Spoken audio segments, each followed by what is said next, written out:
Welcome everybody to the Third Touch Soccer Podcast. My name is Sam Leamy. I'm here with the one and only Connor Walsh and his chin. My chin made it today, guys. No mic is here, but my chin is here, so have no fear.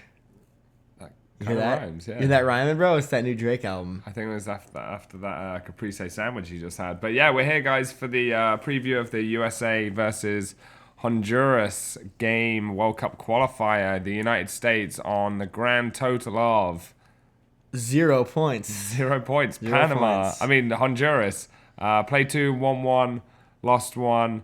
First game, lose against Panama. They rebound, a good victory over Trinidad and Tobago.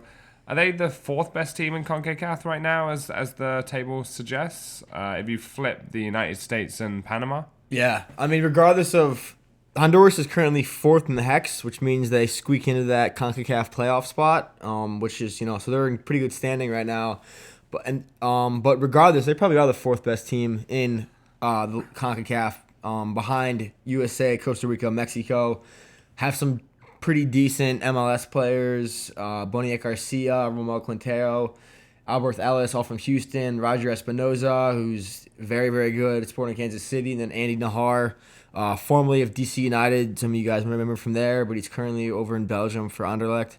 So they have a decent team made up of some semi-experienced players, and we'll probably lose tomorrow.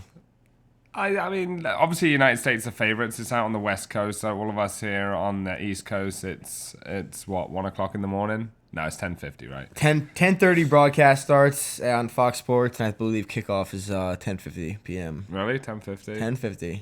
Where are you going to be watching it? Probably my new apartment. I just moved out this week, and I bought a 55-inch TV for my room. Quick, subtle flex. So I think I'm having some homies over. I think Josh will be joining me for her first USA World Cup Qualifier, and maybe a bottle of wine or two, and we'll watch the match. What are your plans for the match? I'll be working, but I want to talk about Honduras and the way they've performed in the last few years. They've reached the last 2 World Cups, 2010, 2014. They didn't get out the group either World Cup campaign, but to get to that stage, even in 2010, when there was only 3 qualifiers from CONCACAF, do you see this a harder game to the casual soccer fan for the United States, or do you think the United States are well and truly favorites for this one? You're saying for a fan standpoint, or the actual team? A casual fan, a casual... You're asking at the casual fans tuning in? Well, yeah, just a casual soccer fan. Yeah, for sure. I think World Cup qualifiers for the U.S. are as big as it gets, except for World Cup and arguably Gold Cup. But I think the current position that the United States is in is kind of unique, and it's as far as the past World Cup qualifying campaigns have gone, where they're now in a not quite a dire situation, but off to an extremely poor start. Like I said earlier, 0 points, -5 goal differential. It really couldn't have been a worse start. And I think people will tune in just to see how they can respond. And it's a pressure game. And in the past, the team has responded to these situations. And I think, the fan base kind of responds as well. So we talked about Honduras' first 2 games. The United States obviously lost at home to Mexico, 2-1 defeat there. And then going away a few days later at Costa Rica, getting their asses spanked. Costa Rica look in good stead for right now after 2 games. Mexico did tie 1 against Panama at home. But apart from that Costa Rica game, can USA take the performance that they did at home to Mexico into this one? I know it's a few months later, but can they take that confidence post Jurgen Klinsmann? What confidence do you speak of? They lost to Mexico, but they played a good game. It was only for only for a last 5-minute Rafael Marquez header that took them down. But I know we spoke a few Honduras players. I want to touch base on the selection call-up. I know there's been a few injuries since we've done the last podcast. When we were recording, we saw Chris Wondolowski get called up. Love, hate him. Is this a smart choice from Bruce Arena to calling him up after Bobby Wood being injured? I guess because the question is just, who else really? Wando has performed consistently, unfortunately. Not really consistently, but he's performed and he's been a mainstay in the camp, especially under Klinsmann. I mean, is it disappointing? Yes, that we still haven't moved on past Wondolowski, but I mean, who else? The guy's still scoring goals in Major League Soccer each week, so it's not like he's completely out of form, but there's just not really anyone else right now, unfortunately. And I mean, he wasn't called up, off the get go, which is rightfully so. Unfortunately, Bobby Wood got hurt, so I think that Arena responded to the situation that was put in front of him. And reality is, like it or not, that Wando is probably, I mean, maybe Agudelo, because Agudelo was called up to the January camp, but obviously Arena feels that Wondolowski can bring more to the team than Agudelo at this point. But maybe this is a safe bet from Bruce Arena, because the game is actually at Chris Wondolowski's home club, San Jose. Yep, and their stadium. At their stadium. So he lives there, he plays there, every other week. So calling him up isn't really that big of a surprise if you view it from that point. I mean, as a sports fan, the miss against Belgium in that World Cup, the last minute that could have taken USA into the next round, is that still on his shoulders? Does that follow him around everywhere still? If you're an avid follower of the national team, I think it does. I haven't forgiven him for that yet. And when I go watch those highlights, you just think about what could have been. And Wando, who's just the most boring, basic dude ever, like screws up what would have been probably the most legendary U.S. goal ever. And he's just a boring dude. I mean, I'm not excited that he's in the camp. But yeah, like you said, that's a good point you made about him being in his home stadium, training there, playing there, and whatnot. So for a last minute call up, there's a level of security there that at least he's comfortable with his surroundings, and maybe he can grab a goal if needed. But hopefully, he doesn't see the field at all. Ideally. Okay. I mean, looking at the other strikers, and we're not saying Chris Wondolowski's going to start. I wouldn't bet my house on him starting. Obviously, he's there just to, I wouldn't say make up the numbers, but that option, if that ever arises. But Josie Altidore, 1 goal in 2 games for Toronto, the first few weeks of the MLS season. Clint Dempsey, getting a call up, looks like he really hasn't been away for that long. Looks like his confidence is back. Looks like he's right back doing what Deuce does best, rap and score goals. Is he still rapping? I hope so. He needs to drop something, man. It's been too long since his first track went viral. What was the name of that song? I have no idea. Oh, it's fire. We'll release it. Maybe we should release it as the theme song to this episode. But Jordan Morris as well looked great, but he has been injured since halftime in that Seattle game, and I think the doctors in Seattle, his dad, right, said, son, come off, but he was like, no, he scores that header, and he hasn't participated in training Monday or Tuesday, so there's doubts over if he will start. It could have been a big game for him as well with the fact that Bobby Wood's out with an injury this week. Yeah, right now it's being reported that he's currently day-to-day. So, still remains to be seen if he will start. It's kind of interesting, though, to see if he is 100% healthy, if he starts over Dempsey. Because it just kind of shows like a passing of the torch, maybe both for the Sounders and for the U.S. national team, if he were to start over Dempsey at this point. Mm-hmm. So, what do you think? If he's healthy, who starts, Dempsey or Jordan Morris? I think it all depends on how Honduras are going to set themselves up, because right now, after 2 games, USA, this is pretty much a must-win game for them. So they're going to go out attacking, obviously. I think the way Honduras are going to set up is, a point away from home in this game is a good result for them, considering they're, 3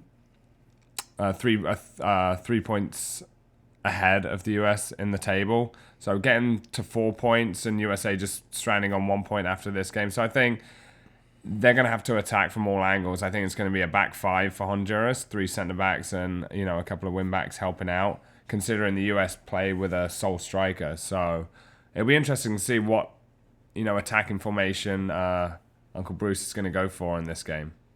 Were you surprised with any of the call-ups? Or are you happy to see anyone, displeased to see anyone? I think it's on current form the first few weeks of the MLS season. I think Dax McCarthy's had a few good games for the Chicago Fire. Benny Feilhaber being snubbed by the national team a few days ago. And then scoring that great goal. Scoring a great goal at the weekend.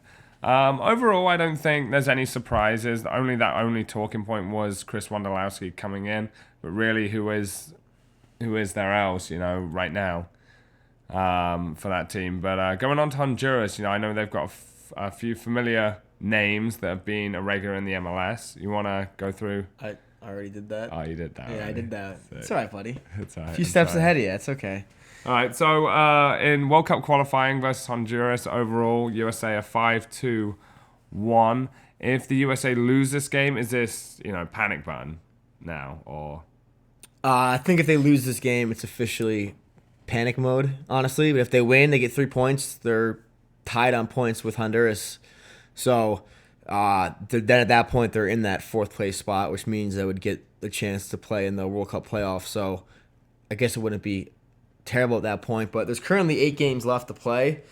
So if they lost this week, that means they would have 7 more games to play. So it's, a little bit more dire at that point. But it's still possible of 21 points, but they still have to go to the Azteca in Mexico, which is one of the hardest places in the world to play. Yeah. But how do you think USA are going to start from the off here? We talking personnel, or are we talking... just formation and then personnel. Who do you think will start? Who do you think will be a surprise drop to the bench? I think Callan Acosta is going to start. That is my not surprise 11 inclusion right there. I think what we've seen so far in MLS is that this kid is an extremely legit midfielder and scoring goals, the winning goal against LA on the road, and then scoring that game-winning goal in the CONCACAF Champions League in the same week was very, very impressive, and he's playing very well. Questions have been raised. Is he an outside back? Is he a holding mid? But it looks like he's a midfielder from here on out, and I think he's going to get the start. Excited to see Pulisic back in the lineup. Definitely excited to see what Pulisic can do. I'm sure Mike, whoever he is in New York, is just so excited for these games and see if he'll get significant minutes. And then one thing I just wanted to say was I think the 4 best players from the January camp were called up, and 4 players that a lot of questions were asked about going in. Leggett, Zimmerman, Villafana, and McCarty were all earned a spot after not being in the picture so much previous, which I think it goes to show that there is value in the January camp, and it was able to give these players a shot at qualifying for the World Cup. And I think the U.S. have to press tomorrow, though. Just go for it. I mean, obviously cautious with the way they press as well. I think Honduras are going to be trickier to break down than I think the casual American USA fan thinks they are. They're very plucky, and they can cause all sorts of problems with their fitness and their counter-attacking play. So do you think USA are going to be going at it from the off, from kick one, or do you think they have a game? Bruce has a game plan. I think the game plan is going to be to just retain possession as much as possible, keep the rock, move it side to side, really see, and then just try to break them down when you can, and then just be careful of the counter because, like you said, they're going to be very fast, very physical. Honduras is definitely a hotbed for slum footballers. So you're gonna have some slum footballers on the team, which is Could you define slum football for me, please? All right, I'm gonna break it down because slum football is an absolute gift from God. Slum football is players and a style of football born in poverty situations, and I mean this with all due respect, of course, all due respect. It's just if you watch how South Americans play. It's just completely different to suburban American whose mom pays $3,000 a year for her son to play club soccer. You're born in the slums fighting, and you play football a different way, and it's slum football, and you'll probably see it on hand tomorrow. It's just guys that only have one foot, like they're left-footed 99% of the time, and just run with the ball. That's slum football. Getting stuck in, raising your cleats in a tackle, slum football. Pulling a jersey, yanking a guy to the ground and looking over him and just, saying puta a few times. Slum football at its finest, and that's why we love it. I expect to see, a dose or two of slum football philosophy in the Hondurans tomorrow night. And God bless them for it. Right. I mean, they have some handy players as well. You know, they have Roger Espinoza, who's been at Sporting Kansas City for a number of years now, and the guy from Anderlecht, who's a very tricky player, young kid. And I noticed most of their players are 21, 22, 23, 24. So there's a lot of youthful players in that team. And, you know, they're not going to be running out of gas after 60 minutes, 70 minutes in that California heat. They're used to it. There's young blood. There's a few players playing in the CONCACAF leagues. Not many of them are traveling from Europe. Obviously, Christian Pulisic has had a fine run in the Dortmund first team since Marco Reus went out injured. But I don't think we're going to see, a wear and tear in that Honduras team. I think they're going to go toe-to-toe with the Americans. I think it's going to be a very tricky game. But overall, I think the US are going to pull out a 2-1 winners. And I think it's going to be very close, a lot closer than a lot of people are going to think. I think I'll take your 2-1 and I'll raise you to 3-1. I think 3-1 to the good guys, to the suburban youth. So averagely, if you mount up the whole costs in that squads, in the USA squads team, how much do you think their families have invested in the? All right. Some simple math. $3,000 times like 12 years of development. Okay, hang on. Let me do this. All right. $3,000. Yeah, 3,000 times 12 yeah, times 24 players. Times 24 equals. We're gonna say just over $864,000, and that's not including travel. Really, that's not including equipment. That's just including participation. And the Honduras squad, maybe $10 were spent to develop these slum footballers, these beautiful barefooted slum footballers. God bless them. All right, we're running out of time, but I'm going to go for a 2-1 USA win, back up to 3 points. Connor's going to go for that 3-1 win. We got a piece, but everyone enjoy the game tomorrow, and we'll be back at the weekend for another podcast. Thanks for everyone. Yeah, we'll be reviewing the game and other things on Sunday. All right, appreciate it. Mike will be back. Thanks, guys. Appreciate it. Thanks, Chance. Bye.